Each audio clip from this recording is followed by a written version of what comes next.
नमस्कार दोस्तों, DP online classes में आपका स्वागत है। यहाँ आपको यूपी टेट सी टेट से संबंधित सारी वीडियोस मिलेंगी। तो आइए देखते हैं आज की वीडियोस। के बाद हम आ जाएंगे। ठीक है, अब देखिएगा पहला क्वेश्चन देखते हैं। शास्त्रीय अनुबंधन संप्रत्यय किसने दिया था?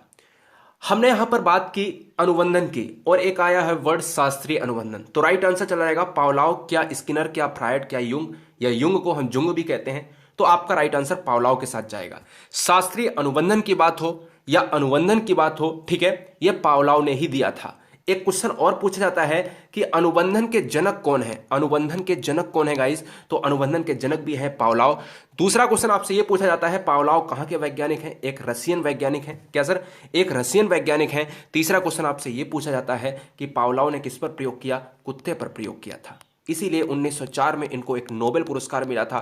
क्वेश्चन नंबर 5 ऐसे पूछा जाता है, एकमात्र मनोवैज्ञानिक जिसको नोबेल मिला है वो है पावलाव, 1904 में मिला था। लार के प्रयोग पर, कुत्ते पर प्रयोग पर, पाचन तंत्र के प्रयोग पर। क्वेश्चन नंबर 2, मारिया मॉन्टेसरी किस देश की वैज्ञानिक थी? बहुत बढ़िया गाइस। अगर हम बात करें इस क्वेश्चन की, देखिए हर क्वेश्चन के लिए आपको 10 सेकंड मिलेंगे। ठीक है, हर क्वेश्चन के लिए आपको 10 सेकंड मिलेंगे। अब बात करते हैं मारिया मॉन्टेसरी। मारिया मॉन्टेसरी पद्धति को मैंने खूब पढ़ाया है अच्छी तरीके से। नहीं पढ़ाया है तो बच्चे जो जुड़े रहेंगे उनको दोबारा भी पढ़ा दूंगा। इटली की यहाँ पर वैज्ञानिक थी। और अगर हम बात करते हैं फ्रोवेल, जर्मनी के साथ चले जाएंगे। ठीक है, तो आंसर चला जाएगा हमारा ऑप्शन नंबर 4।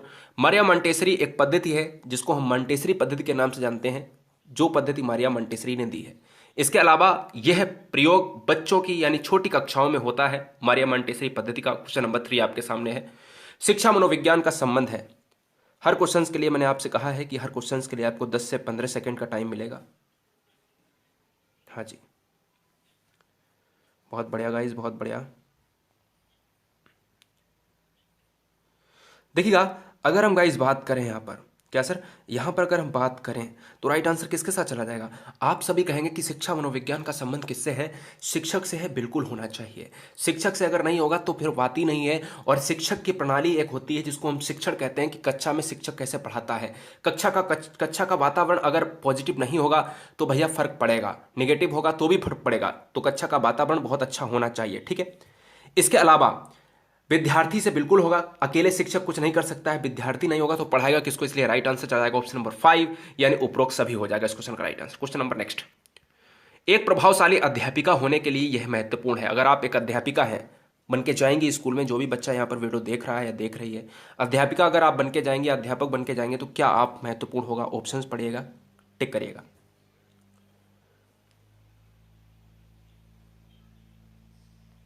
तो दोस्तों अगर हम समय की बात करें, समय समाप्त हो चुका है। अब आपका पुस्तक से उत्तरों को लिखने पर बल दोगी आप। अगर यहां पर अध्यापिका है तो बिल्कुल नकारात्मक है, नकारात्मक को तुरंत काटो। समूह गतिविधि के बजाय व्यक्तिक अधिगम पर ध्यान देना है, क्या ये करोगे? बिल्कुल नहीं, क्योंकि यहां पर एक कंडीशन की बात आ गई है। ठीक है, व्यक्तिक बिल्कुल नहीं, समूह तो इंपॉर्टेंट है, समूह में बच्चों को सिखाया जाता है। विद्यार्थी के द्वारा प्रश्न पूछने के कारण उत्पन्न व्यवधान की अनदेखी करना, अनदेखी एक वर्ड है निगेटिव, तो काट दिया तुरंत। प्रत्येक बच्चे के संपर्क में रहना, यही आपका दायित्व बनता है। तो यही हो जाएगा इस क्वेश्चन का राइट आंसर, सबसे बेस्ट आंसर। पेडागोजी हमसे सबसे बेस्ट आंसर चाहती है गाइस। ठीक है, क्वेश्चन नंबर 5, शिक्षा के क्षेत्र में व्यवहारवादी का सबसे महत्वपूर्ण योगदान किस में रहा है? ये क्वेश्चन आपका बहुत बार ऐसे ही पूछा गया है, तो केवल आप आंसर को देखेंगे। शिक्षा मनोविज्ञान में व्यवहारवादियों ने प्रयोग करा। ठीक है, बहुत सारे प्रयोग करे। थॉर्नडाइक की बात आती है, पावलाव की बात आती है, बहुत सारे नियम दिए, उनमें वस्तुनिष्ठता की बात हुई, ऑब्जेक्टिवनेस की बात हुई। तो राइट आंसर चला जाएगा ऑप्शन नंबर 2। पाठ्यक्रम एक निगेटिव पॉइंट है, इसलिए आपका फोर्थ ऑप्शन नहीं होगा। ये क्वेश्चन आपके सी टेट एग्जाम में और टेट में, टेट एक राज्य स्तरीय के एग्जाम्स होते हैं, एमपी टेट राजस्थान में, उनमें एक बार आया है। सी टेट में कम से कम जो है 5 से 6 बार एग्जाम में क्वेश्चन आया है। ठीक है, इसलिए इसको आज मैंने टाइप किया है। क्वेश्चन नंबर नेक्स्ट, अधिगम में डॉट डॉट का सिद्धांत, अधिगम में किसने प्रभाव का नियम दिया है? देखो अभी मैंने बताया था कि शास्त्रीय अनुबंधन का सिद्धांत दिया था पावलाव ने। ठीक है, पावलाव, अगर हम बात करते हैं अनुबंधन के जनक पावलाव कहे जाते थे। क्रिया प्रसूत का नियम स्किनर की बात आती थी।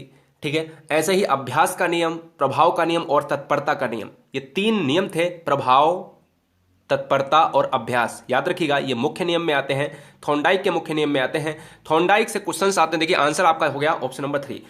क्वेश्चन नंबर फर्स्ट आपसे ये बनता है कि थॉर्नडाइक कहाँ के वैज्ञानिक थे? यूएसए यानी अमेरिका के थे। क्वेश्चन नंबर 2 आपसे ये पूछता है कि थॉर्नडाइक ने कौन सा सिद्धांत दिया है? प्रयत्न एवं भूल का सिद्धांत दिया है, इसको संयोजनवाद का सिद्धांत, एवं अन्य अन्य नाम से भी जाना जाता है। क्वेश्चन नंबर 3 आपसे ये पूछता है कि थॉर्नडाइक ने किस पर प्रयोग किया? बिल्ली पर प्रयोग करा। क्वेश्चन नंबर 5 आपसे ये कहता है कि ये बता दीजिएगा कि अगर बच्चों को धीमी गति से सिखाना है तो कौन सा सिद्धांत होगा? तो थॉर्नडाइक का सिद्धांत आएगा, प्रयत्न एवं भूल का सिद्धांत। क्वेश्चन नंबर नेक्स्ट, आंसर क्या हो जाएगा? Option number 3। हाँ जी, बताएं। बहुत बढ़िया गाइस, बहुत बढ़िया, बेहतरीन। बच्चे तब सर्वाधिक सृजनशील होते हैं जब वह किसी गति में भाग लेते हैं, किसी गतिविधि में भाग लेते हैं, ऐसे कर लीजिए आप। हाँ जी,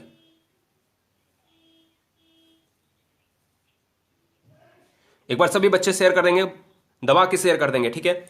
बच्चे तब सर्वाधिक सृजनशील होते हैं जब वह किसी गतिविधि में भाग लेते हैं शिक्षक की डांट से बचने के लिए। क्या ऐसा हो सकता है? दूसरे के सामने अच्छा करने की, सम्मान नहीं, माफी चाहेंगे, दूसरों के सामने अच्छा करने के दबाव में आकर किसी का प्रेशर नहीं लेना है मेरे ऊपर, ठीक है। अपने ऊपर प्रेशर बच्चों को एक नेगेटिव पॉइंट की तरफ ले जाता है। डांट भी एक नेगेटिव पॉइंट है, पुरस्कार भी एक नेगेटिव पॉइंट है, दंड भी नेगेटिव पॉइंट है, ठीक है ना। तो ये चीजें क्या है? ये सारी नेगेटिव पॉइंट है। अपनी रुचि से अगर सृजनशील बच्चा होगा, एक क्रिएटिविटी वालक होगा, तो कहीं ना कहीं ऑप्शन नंबर 3 के साथ जाएगा, रुचि हो जाएगा इस क्वेश्चन का right answer. Question number 8 concept वाला क्वेश्चन है गाइस। प्रासंगिक अंतर्बोध परीक्षण बोले तो टीएटी। टीएटी का मतलब होता है, मैंने कल ही बताया था, थीमेटिक अपर्सेप्शन टेस्ट। क्या? थीमेटिक अपर्सेप्शन टेस्ट होता है, यानी प्रासंगिक अंतर्बोध परीक्षण का विकास किसने किया था? हमने आपको ट्रिक से भी बताया था कि टीएटी को मैं टेट ट्रिक रख सकता हूं। टेट का पेपर अगर आपका आता है, एडमिट कार्ड निकलवाने जाते हो और आपका तैयार नहीं है, तो आप कहते हो मर गए। तो कहीं ना कहीं टीएटी का जो विकास किया है, मर गए यानी मुर्रे, ठीक है। आंसर हो जाएगा आपका ऑप्शन नंबर 3। ऐसे ही एक होता है सीएटी, जो आपकी व्यक्तित्व की परीक्षण विधियां हैं। साथ ही साथ आप याद रखिएगा, सीएटी का मतलब होता है चिल्ड्रन अपरसेप्शन टेस्ट, जिसको बैलक, लियोपोल्ड बैलक ने किया था। तो आंसर अभी फिलहाल चला जाएगा ऑप्शन नंबर 3 के साथ। क्वेश्चन नंबर नेक्स्ट, स्किनर के अनुसार बच्चों में भाषा विकास परिणाम होता है। बड़ा अच्छा क्वेश्चन है, अगर आपने सिद्धांत को पढ़ा होगा तो आप जरूर मारेंगे इस क्वेश्चन को।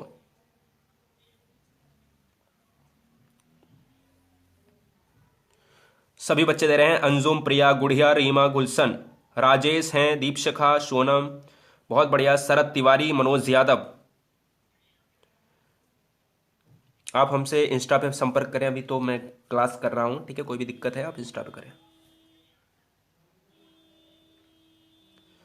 बहुत बढ़िया, रवि रंजन, धीरज कुमार, बहुत बढ़िया गाइस, मनराज, मीना।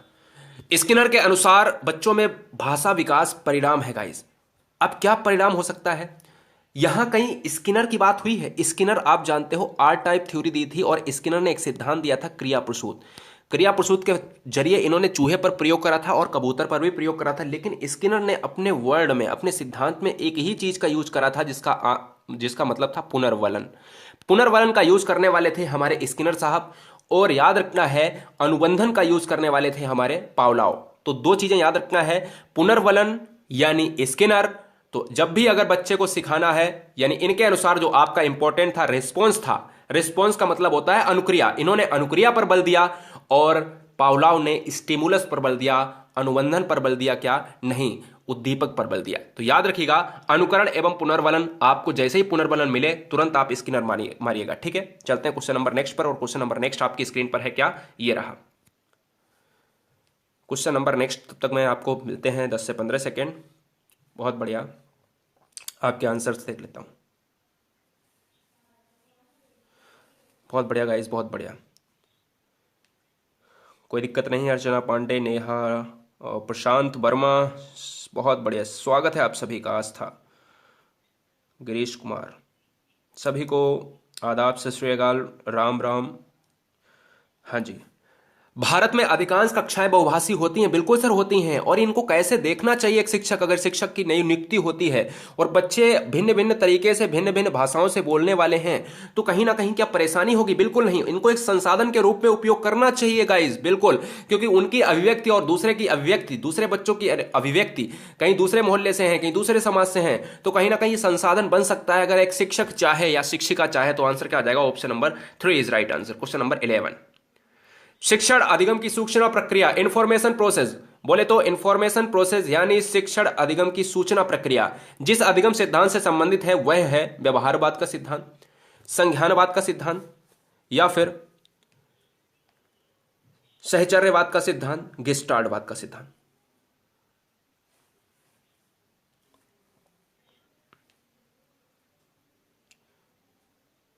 पवन, विनोद, अश्विनी, बहुत बढ़िया। देखिएगा, शिक्षण का इंफॉर्मेशन प्रोसेस जो है वो आपका संज्ञानवादी सिद्धांत से रिलेट करता है, नॉट व्यवहारवादी। याद ये रखना है कि बहुत सारे बच्चे व्यवहारवाद के सिद्धांत से रिलेट कर देते हैं इंफॉर्मेशन प्रोसेस को। सूचना जो प्रक्रिया है वो संज्ञानात्मक सिद्धांत से रिलेट करती है। अगर मैं एक क्वेश्चन अलग मेथड से पूछूं कि संज्ञानात्मक विकास किसने दिया था, पियाजे, जो स्विट्जरलैंड के वैज्ञानिक थे। सहचर्यविद से आपका जुंग भी नाम, यानी युंग का नाम भी जुड़ता है, और गेस्टाल्टविद से आपका जुड़ता है। देखो आंसर तो आपका ये हो गया। गेस्टाल्ट के प्रवर्तक आपके वर्दीमर कहे जाते हैं, वर्दीमर, ठीक है। 1912 में यह सिद्धांत आया था, और साथ ही साथ गेस्टाल्टवाद का मतलब होता है पूर्ण आकृति या समग्र आकृति। आंसर हो जाएगा आपका ऑप्शन नंबर 2।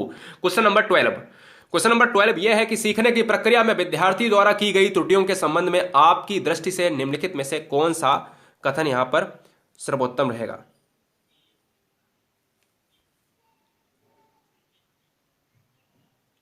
सीखने की प्रक्रिया में विद्यार्थी द्वारा की गई त्रुटियों के संबंध में आपकी दृष्टि से सर्वोत्तम कथन कौन सा है। अब देखो, आप एक विद्यार्थी तो है नहीं, आप एक शिक्षक जाएंगे बनकर, तो आप ये पेडागोजी का क्वेश्चन कैसे सॉल्व करोगे।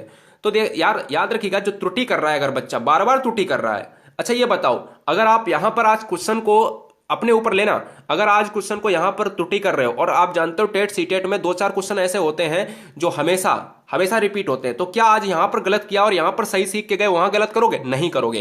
कहीं ना कहीं त्रुटि करके ही आप सीखे हो ना।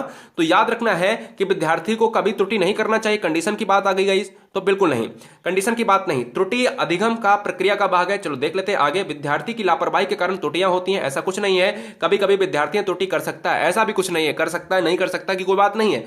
त्रुटियां अधिगम प्रक्रिया का भाग है। अगर त्रुटियां नहीं होगी तो वो अधिगम का मतलब होता है सीखना, लर्निंग, तो वो सीख नहीं पाएगा। तो याद रखना है, अगर कोई भी चीज सीखनी है तो त्रुटियां बहुत जरूरी है। वही कहते हैं कि जिसने अगर गलती नहीं की है तो उसने सीखा ही क्या। जो अगर फेल नहीं हुआ है तो वो कैसे, मतलब वो सफलता का कोई भी श्रेय नहीं ले सकता, ठीक है।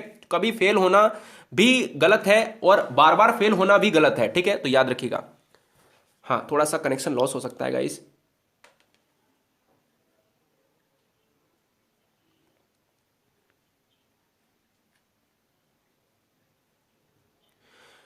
बच्चे के समाजीकरण में परिवार की भूमिका कैसी होती है। बच्चे के समाजीकरण में परिवार कैसी भूमिका निभाता है। कम महत्वपूर्ण, बिल्कुल गलत है।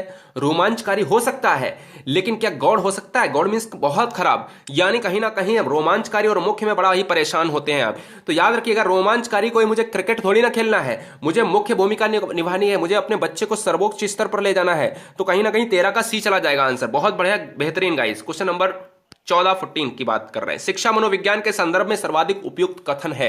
अब देखो, एक चीज बताना चाहूंगा, शिक्षा मनोविज्ञान और मनोविज्ञान में टेंशन वाली बात करी थी बच्चों ने यहां पर। हाँ जी, बहुत बढ़िया। अब देखिएगा, शिक्षा मनोविज्ञान क्या है। शिक्षा मनोविज्ञान और मनोविज्ञान, मनोविज्ञान में बच्चे क्या करते थे, कहीं ना कहीं उसमें हम लोग बात आती थी, पावलाव की बात आती थी, तो क्या होता था, कहीं ना कहीं वो जो है जानवरों का भी प्रयोग कर लेते थे। लेकिन शिक्षा मनोविज्ञान में जानवरों का प्रयोग नहीं होता है, यह भी याद रखिएगा। दोनों में फैक्ट में अंतर है, तो हमने आपको कल भी बताया था लास्ट वाले क्वेश्चंस में, ठीक है। अभी फिलहाल शिक्षा मनोविज्ञान के संदर्भ में सर्वाधिक उपयुक्त कथन कौन सा है। शिक्षा मनोविज्ञान दर्शन शास्त्र का एक भाग है, बिल्कुल गलत है। शिक्षा मनोविज्ञान मनोविज्ञान की शिक्षा के क्षेत्र में एक शाखा है। हाँ, ये क्वेश्चन आपका राइट हो जाएगा। यानी शिक्षा मनोविज्ञान कुल मिलाकर मनोविज्ञान से रिलेट करता है। इससे ज्यादा मुझे कोई भी ज्ञान आगे देखना ही नहीं है। शिक्षा मनोविज्ञान, मनोविज्ञान अध्ययन एवं शिक्षण है, कोई बात नहीं, गलत है। शिक्षा मनोविज्ञान मन से रिलेट ही नहीं करता है। मन से रिलेट करेगा तो मनोविज्ञान में सब कुछ आ जाएगा, ठीक है। ऑप्शन नंबर आपका क्या हो जाएगा? 2 is right answer. Question number 15।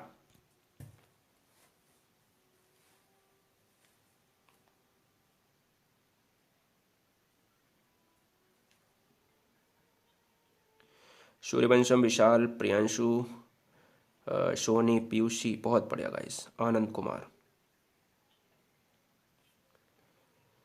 अब देखिएगा, कौन सा व्यवहार बच्चे को अधिगम निर्योग्यता की पहचान कराता है। अधिगम निर्योग्यता का मतलब होता है कि अक्षमता। अधिगम मीन्स होता है सीखना, सीखने की अक्षमता की तरफ पहचान कराता है। अगर आप पढ़ा रहे हैं तो आपको क्या लगता है कि कैसे उसको पहचानोगे। तो गाइस सिंपल सी बात याद रखना कि अपमानजनक व्यवहार, ऐसी कोई बात नहीं होती। अगर बच्चा चुपचाप बैठा है, व्यवहार ही नहीं कर रहा है, तो न तो अपमानजनक हुआ, न तो सकारात्मक, न तो निगेटिव हुआ। तो सिंपल सी बात यह है कि मनोभाव का जल्दी जल्दी बदलना, पहले ये चीज थी, कुछ ही सेकंड में ये चीज हो गई, कुछ ही सेकंड में तीसरी चीज हो गई, तो ये होती है आपकी मनोभाव का जल्दी जल्दी बदलना ही अधिगम निर्योग्यता का पहचान कराता है। Option number first is right answer हो जाएगा। Question number 16।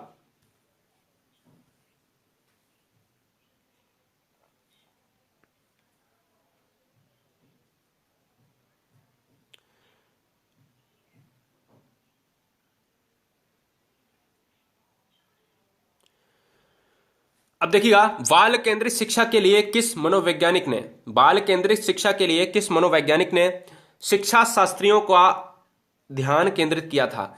जब भी बाल केंद्रित शिक्षा है, बाल केंद्रित शिक्षा कहां से निकली है, तो याद रखिएगा कहां से, मनोविश्लेषणवाद से उदय हुआ है। अब बाल केंद्रित शिक्षा क्या होता है, बच्चे को केंद्र में रहकर शिक्षा देना, दूसरा क्वेश्चन।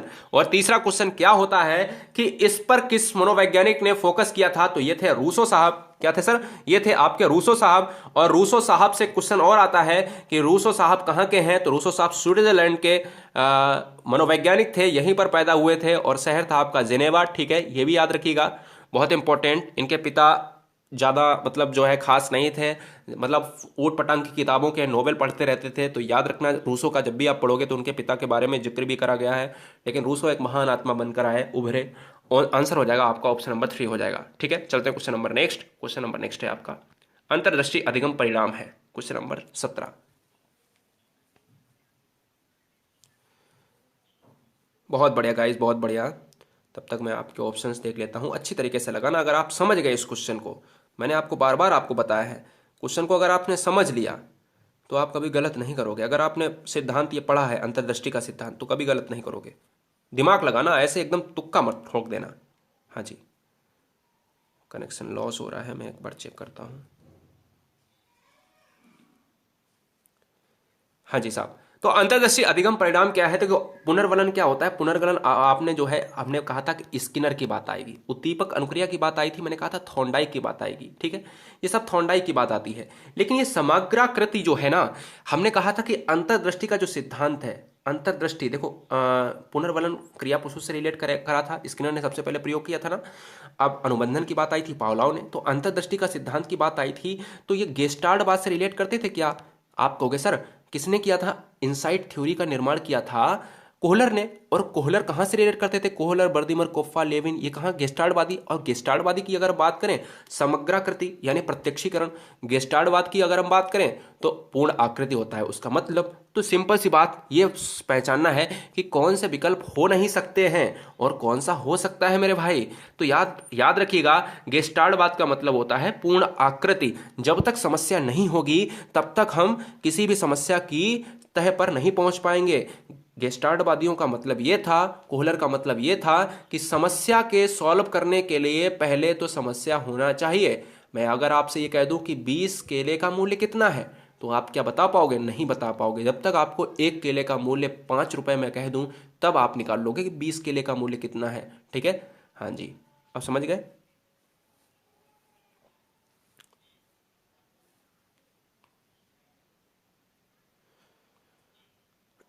हाँ जी, 18 का कह रहे हैं बच्चे डी। अब देखो डी क्यों कह रहे हो, क्योंकि आपने कभी भी समझा नहीं है। कुछ बच्चे, एक ऐसा तबका मुझे आंसर दे रहा है जिसका आंसर है 1, वो बिल्कुल सही है। मेरे भाई यार, कभी कभी दिमाग लगा लिया करो। मैंने आपसे बार बार चिल्ला चिल्ला के कहा है कि क्या होता है, विकास जो डेवलपमेंट होता है उसकी कोई लिमिट नहीं होती है, और अभिवृद्धि होता है उसकी एक लिमिट होती है। तो जिसकी लिमिट ना हो वो विकास है, जिसकी अभिवृद्धि हो यानी जिसकी लिमिट रुक जाए, एक लिमिट हो, तो वो क्या है, अभिवृद्धि। अब मतलब क्या था, अभिवृद्धि और विकास आपका चैप्टर है, ध्यान देना। तो शारीरिक परिवर्तन के जिन शब्दों का प्रयोग होता है, शारीरिक परिवर्तन का मतलब होता है कि आपकी लंबाई, लेंथ, अगर आपकी लंबाई बढ़ रही है तो यार ये बताओ एक लिमिट सीमा तक बढ़ेगी कि यूकेलिप्टस के पेड़ की जितनी बढ़ती चली जाएगी, मुझे बताओ, सिंपल सी बात बताना मुझे। तो आप ये कहोगे कि एक लिमिट समय तक बढ़ेगी। तो शारीरिक परिवर्तन एक लिमिट समय तक का मतलब है कि लिमिट समय में तो अभिवृद्धि आती है ना, विकास तो अनलिमिटेड में जाता है ना। तो यार सिंपल सी बात है, अभिवृद्धि रहेगा। हमें यह बताओ, हाथ की उंगलियां क्या लिमिट समय तक बढ़ेंगी या एकदम से फावड़े जैसी हो जाएंगी? तो यार सिंपल सी बात है कि लिमिट समय तक बढ़ेंगी, है ना। तो यार सिंपल ये बात समझो कि अभिवृद्धि का मतलब होता है कि आपके अंगों का बढ़ना, एक लिमिट समय है। विकास मरते दम तक होना एक अनलिमिट की बात होती है, लिमिट है ही नहीं उसकी, वो हमारा डेवलपमेंट कहलाता है। ये समझिए मेरे भाई, है ना। चलते हैं क्वेश्चन नंबर नेक्स्ट। क्रिया प्रसूत मुख्यतः बल देता है। एक बार सभी बच्चे लाइक कर देंगे, और सभी बच्चे पहली बार हैं तो यहां पर क्या कर देना है, शेयर कर देना है। और भैया सब्सक्राइब तो करना ही ना, रेड बटन को दबा के सब्सक्राइब कर लो। क्रिया प्रसूत मुख्यतः बल देता है। अब दिमाग लगाओगे तभी आंसर सही होगा,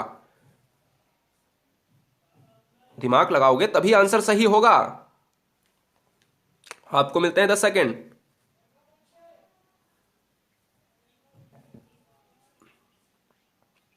पूजा, जोया, अमित, पीटर, रामजीवन, हेमलता, वर्षा, स्नेहलता, रेखा, नीलू यादव, अंकुश, कमल, अतुल यादव, काजल, बहुत बढ़िया, गगन, सरोज।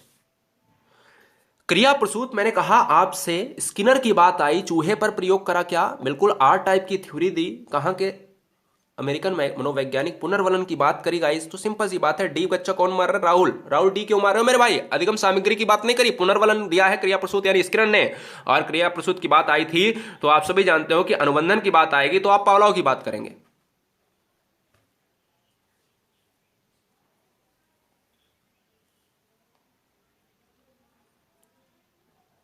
समावेशी शिक्षा के संदर्भ में भाषा शिक्षण के लिए अनिवार्य है। हाँ जी, बहुत बढ़िया क्वेश्चन है।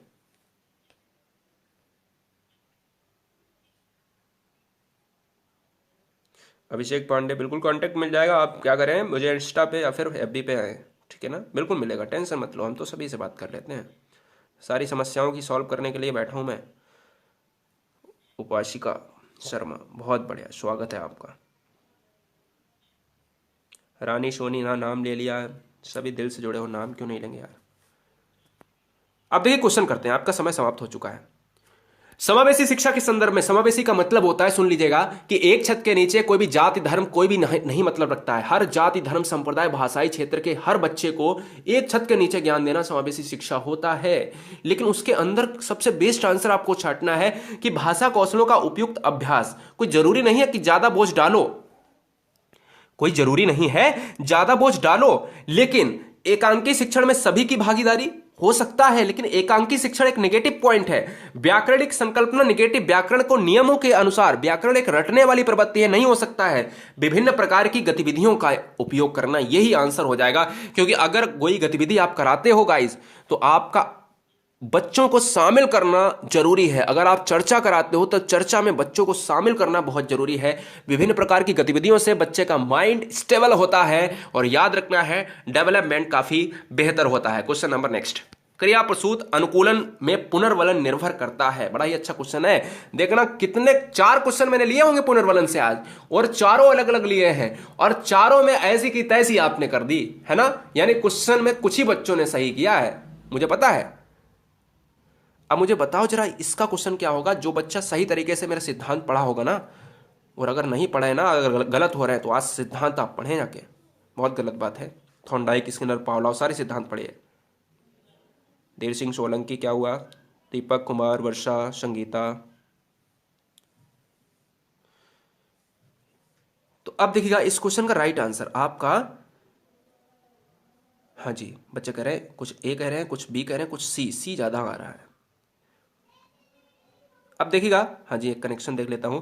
हाँ, क्रिया प्रसूत जो है अनुकूलन में पुनर्वलन, आप जानते हो स्किनर, क्रिया प्रसूत या अनुकूलन, तो ये सभी क्या है, एक ही चीज है। यानी एक ही चीज इधर उधर से पूछ लिया जाता है। लेकिन क्या बात है, बात यह है कि क्या अनुक्रिया की प्रकृति पर हो जाएगा आंसर। सिंपल सी बात है कि क्रिया प्रस्तुत दिया था स्किनर ने, और स्किनर ने यह बताया था कि अनुक्रिया की प्रकृति होगी इंपॉर्टेंट। जब भी उद्दीपक की बात करते हैं, इसको स्टिमुलस की बात करते हैं, यानी लक्ष्य की प्रवृत्ति उद्दीपक को बताया था पावलाव ने। जब भी अनुक्रिया की बात करें तो अनुक्रिया की बात आई थी स्किनर के सिद्धांत में, थ्योरम में आई थी। तो सिंपल सी बात मेरे भाई, बस इतना बताना कि आपका जो सी आंसर है वो कैसे हो जाएगा। जब आपसे पूछता कि भाई शास्त्रीय अनुबंधन की प्रकृति में निर्भर करता है तो उद्दीपक हो जाता। उद्दीपक का मतलब होता है स्टिमुलस, तो यस प्रकार का टाइप दिया था आपके पावलोव ने। अनुक्रिया का मतलब होता है रेस्पॉन्स, तो रेस्पॉन्स को सबसे पहले किसने बताया? क्रिया प्रसूत के स्किनर साहब ने बताया। तो सिंपल सी बात समझ क्यों नहीं रहे हो मेरे भाई? बिल्कुल है स्टेट के लिए। अभिषेक पांडे, टॉपिक वाइज ही तो है, आप देखो तो एक बार आप देखिए प्लेलिस्ट में जाके। चलते हैं क्वेश्चन नंबर नेक्स्ट। विभिन्नता का नियम दिया था, विभिन्नता का नियम किसने दिया था? हर बहन हर भाई के परिवारों को जय हिंद, वंदे मातरम। समझ में आया?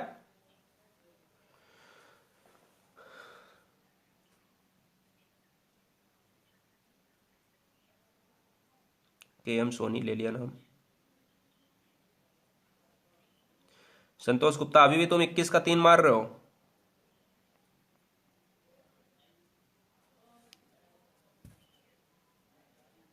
बहुत बढ़िया। संध्या कह रहे हैं सर मैंने आपके सारे नोट्स पढ़कर रिटन नोट्स बनाए। बहुत बढ़िया।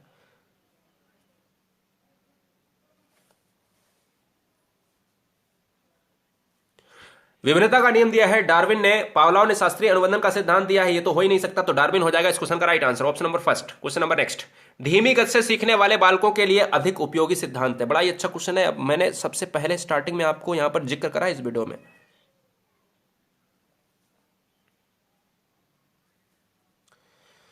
अच्छा, आपका लाइक वाइक नहीं मिला है मुझे गाइस? लाइक वाइक दे दो, है ना? लाइक वाइक दे दो भाई, लाइक वाइक दे दो सभी। इतने बच्चे हैं लाइक नहीं कर रहे हैं, मतलब हद से भी कम है लाइक। अब देखिएगा गाइस, यहां पर बात हो जाएगी धीमी गति से। जब भी हम कहते थे कि मंद बुद्धि वाले बच्चे जो सीखते हैं या जिनको डर और जिनको भय लगता है, मंद बुद्धि की बात आती है, धीमी गति वाले बात आती है, वो थॉर्नडाइक के प्रयत्न एवं भूल के सिद्धांत के लिए ही नियम था। यानी थॉर्नडाइक का जो नियम दिया था बिल्ली पर प्रयोग करा था। अब बाद में ये पूछा गया कि यह जो सिद्धांत दिया है थॉर्नडाइक ने, यह जो है कच्छा पर कैसे लागू होगा? तो मंद वाले जो गति हैं, यानी धीमी गति से जो सीखते हैं बच्चे, उनके लिए ये जो है सिद्धांत लाभकारी होगा। लेकिन अगर क्वेश्चन में ये ना लिखा होता, ये लिखा होता कि भय और डर भगाने के लिए कौन सा सिद्धांत इंपॉर्टेंट है, तो वो आपका पावलोव का शास्त्रीय अनुबंधन का सिद्धांत इंपॉर्टेंट था। हर सिद्धांत को देखो कि उसकी कक्षा में उपयोगिता क्या है। तो धीमी गति से सीखने वाले बच्चे के लिए हमारा कौन सा सिद्धांत हो जाएगा? थॉर्नडाइक का सिद्धांत, ऑप्शन नंबर 2। यूएसए के वैज्ञानिक थे, इन्होंने 2 नियम दिए। पहला मुख्य नियम, दूसरा गौड़ नियम। मुख्य नियम में 3 थे, अभ्यास, तत्परता और प्रभाव का नियम, और गौड़ नियम में थे 5 नियम। निम्नलिखित में से 1912 में किस संप्रदाय का प्रतिपादन हुआ? बड़ा ही अच्छा क्वेश्चन है। तो डर और भय भगाने के लिए पावलोव का सिद्धांत, धीमी गति और मंद बुद्धि वाले बच्चों के लिए थॉर्नडाइक का सिद्धांत। ठीक है, तो ये चीजें आप समझिएगा।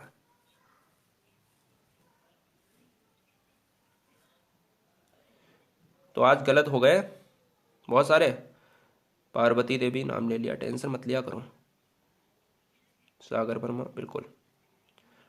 रंगीला, सिंधुजा, कंचन, बाबूराम, अनूप कुमार यादव, प्रीति, बहुत बढ़िया। पुराने बच्चे दिख रहे हैं, नए बच्चे भी दिख रहे हैं। रजत यादव, योगेश, सीमा, बहुत बढ़िया। हर बहन हर भाई, स्वागत है आप सभी का। गेस्टाल्टवाद की बात करी थी, जिसका मतलब होता है पूर्ण आकृति समग्रवाद का सिद्धांत भी इसको कहते हैं। इसके प्रवर्तक थे मैक्स वर्दीमर, कोफ्फा लेविन, ये सब यहीं से आते हैं। कोहलर भी यहीं से आते हैं। 1912 में किस संप्रदाय का प्रतिपादन हुआ था? गेस्टाल्टवाद का। शैचर्यविद से आप जुंग को भी रिलेट कर लेते हैं, दूसरे भी आ जाते हैं। मनोविश्लेषणवाद की बात आती है तो आप सिगमंड फ्राइड की बात करते हैं, जनक माने जाते हैं सिगमंड फ्राइड। ठीक है, मनोविश्लेषणवाद से क्वेश्चन नंबर 2 आपसे ये भी पूछा जाता है कि ये बता दीजिएगा गाइस, क्या ये बता दीजिएगा कि आपका जो मनोविश्लेषण सिद्धांत है, हाँ, यहीं से आपका एक बाल केंद्रित शिक्षा निकली है, मैंने आपको बताया था। ठीक है, व्यवहारवाद से नहीं बच्चे, व्यवहारवाद भी ऑप्शन दिया होता है कि बाल केंद्रित शिक्षा व्यवहारवाद से निकली है या फिर मनोविश्लेषण सिद्धांत से निकली है। तो मनोविश्लेषण सिद्धांत लगाना है। तो आंसर फिलहाल क्या हो जाएगा? ऑप्शन नंबर फर्स्ट हो जाएगा। गेस्टाल्ट संप्रदाय का उद्भव हुआ था, प्रतिपादन मैक्स वर्दीमर ने किया था, याद रखिएगा। ठीक है, हाँ जी। तो यार ये बताओ, कितने बच्चों के कितने क्वेश्चन गलत हुए हैं 24 में? 24 में कितने गलत हुए हैं, आज पहला ही यहाँ पर देखिएगा, पहला सेशन हुआ है और ये सीरीज हमारी चलेगी 10 से 12 सीरीज में ख़त्म कर दूंगा इसको, टेंशन मत लेना, ठीक है। दोस्तों ऐसे ही हमारे और वीडियोस देखने के लिए हमारे चैनल को लाइक करें, सब्सक्राइब करें।